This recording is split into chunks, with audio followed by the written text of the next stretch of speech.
நாலாவது சென்டென்ஸ் வார்த்தை 1 வார்த்தை 2ல மதித்திடா பேரொளி, மதிக்க முடியாத பேரொளி.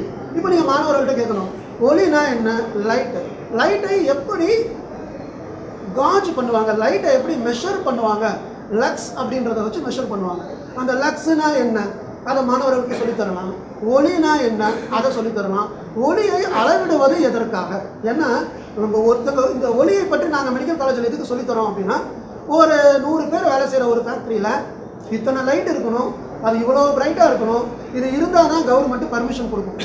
100 பேர் வேலை செய்கிறாங்க, இவங்கெல்லாம் வேலைக்கு செய்கிறாங்க தானே, இவங்களுக்கு எதுக்கு லைட்டு அப்படின்னு ஒரு 2 லைட்டை ஆஃப் பண்ணிவிட்டு நீங்கள் சின்ன லைட்டில் வேலை செய்யுங்கன்னு சொன்னால் மனித உரிமை மீறலாக அது வரும். ஆகையினால் ஒளியை அளவிட வேண்டியது ஒரு முக்கியமான விஷயம். அதை மாணவர்கள் தெரிந்து கொள்ளணும்.